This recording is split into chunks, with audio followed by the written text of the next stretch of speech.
got to let people have the opportunity and let them see themselves in that bigger position. I mean, you mentioned a few things actually just recently, which I think we should dig into around like, well, it might have been hard to find the money. It might have been hard to convince my spouse or, discover the time in which to commit to a program or whatever these things. And these are what we would call objections or concerns or questions, right? Before they make that commitment to, say, joining a program or that bigger future, the commitment to themselves. So maybe you could speak a little bit to that in terms of where do those types of things show up in this process and how do we handle objections as they go through making an offer like this? I think I'm really good at this because I'm the most cynical buyer. I think the world is divided into two types of buyers, like emotional buyers and logical buyers. Emotional buyers are the ones that, like, my husband's an emotional buyer. Like, Blue Melnick has never met an offer he doesn't like. Like, if he's in your audience, he's buying the product. Like, he's the guy buying stuff online in the middle of the night, right? Like, he's never met an offer he doesn't like. Before he's even heard the whole offer, his credit card's out and he's at the back of the room. And I'm the one who literally will, like, even if I'm buying a car, I know they're not going to change the contract.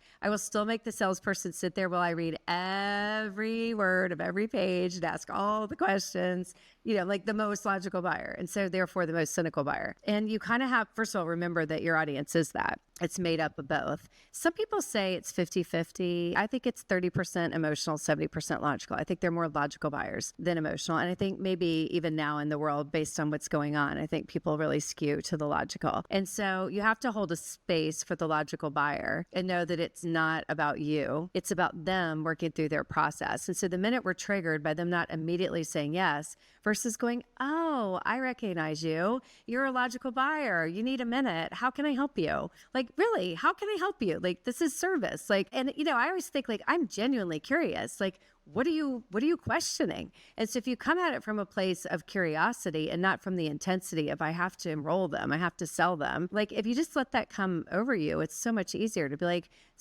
and I think there's 3 magical words in this. Tell me more. Like, someone says, I don't have the time to do it. You're like, interesting. Tell me more about that. Like, don't you want to know? I mean, I'm genuinely curious. Like, it's a continuum. Like, if you think about time, it's a continuum. On one end of the continuum is, well, I don't know. I might have to do that like after I put the kids to bed, or I may have to do that on Saturday, or I might have to like skip the gym one day if I'm going to do that. That's one end of time. And the other is like, I'm working 3 jobs. I'm barely putting food on the table. I've got, young kids, and I have an elderly parent I'm taking care of. Like, those are both time objections, but they're radically different. And so I always want to know, like, where are you on the time continuum? And, I think it's true of money. I think the next logical one that a logical buyer is going to question is, I can't afford to do this. And I think right below that one is spouse. Like, typically my spouse, my partner, my significant other won't let me do this. The next one's fear. Like, I'm afraid to do it. The next one's like, I'm a little ashamed. I'm wary to do it. I have self-doubt around doing it. And I do think there's a pecking order in this, like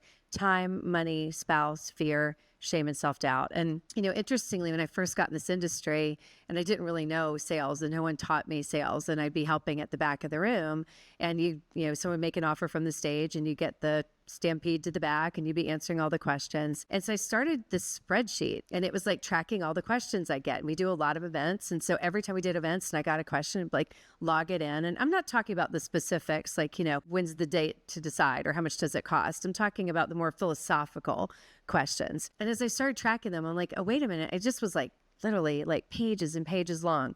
Like, I should organize these into buckets. And so I started putting them in buckets, and I just started to get to the conclusion that there were 5 universal buying objections. Any niche, any market, any language, doesn't matter. And we've tested this out in different languages, different markets, different niches. It all came down to, if you really look at an objection, I guarantee you it's going to fall into time, money, spouse, fear, shame, or self-doubt. Like, and in that order.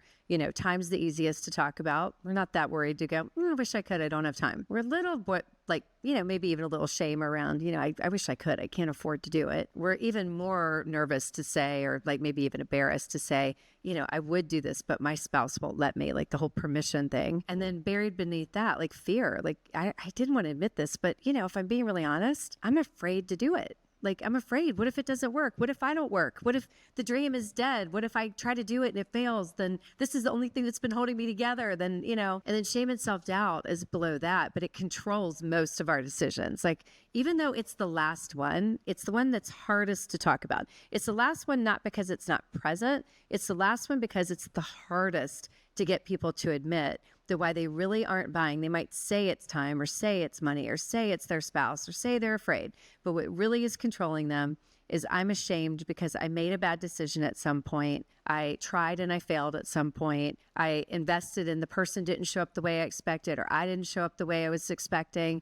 And so because of that, I feel a sense of shame and self-doubt. And I think, if you go back to sales as a service, if someone's trapped in one of those 5 things and you can help them overcome that and get past it and say yes to themselves, and again, not yes to you, yes to themselves, I really believe it's God's work. Like, I don't say that lightly. That's not being trite. Like, I think that is God's work. I think it is a service to help people get out of being behind one of those objections and being stuck forever. And it's interesting, like if I use PLF Live as an example, I had the honor of doing so many of them with Jeff and with the team, with you and the team, and you get the luxury of coming back year after year.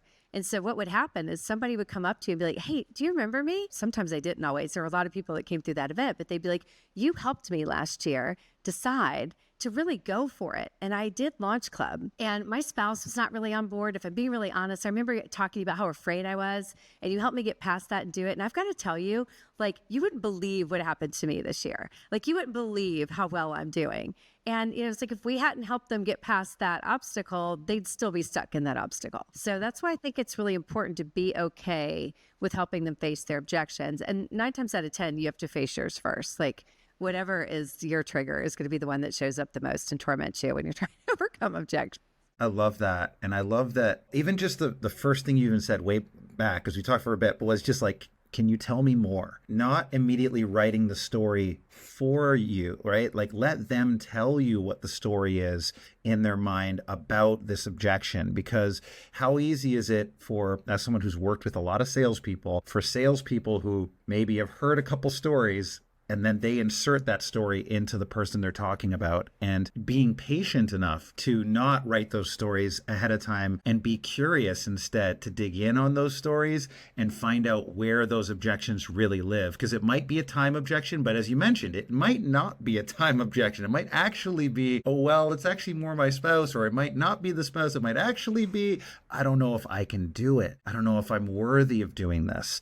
And that's where, as you've mentioned, if somebody's stuck in that deep of a level, it's almost like therapy. It's like getting to that root problem, emerging, and having gone through that process with a number of people on the sales side, I can say it's really, really satisfying when people do come out of it on the other side of it, and there's gratitude for having gone through that process. And I always say this to coach sometimes salespeople, we have all the context. We've been in the programs, we've worked with the people who have had the transformation, we've seen people who have gone through all the other side and come out of it better and in that place of gratitude. And if they knew that, if they had that experience, wouldn't they be saying yes?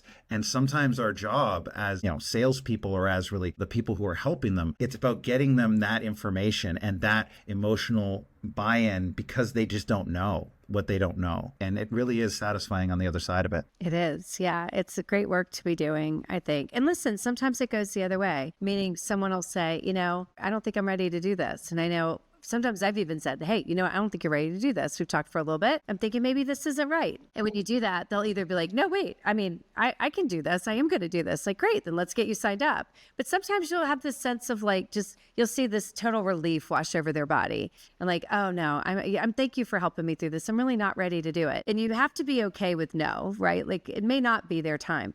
But the number of people that also came up to me at a future event would say, do you remember me? I'd be like, you helped me last year decide it wasn't my time. But here's the thing. I've been working on this all year, and I came back this year, and this year's the year. Like, this year is Launch Club. This year I'm doing it. And you have to hold a space for both. Like, our job is to coach them to the solution that's right for them, knowing that even if it's no, you're protecting the integrity of the purchase, of the investment, of the conversation, and they're highly, highly likely to come back later and say yes.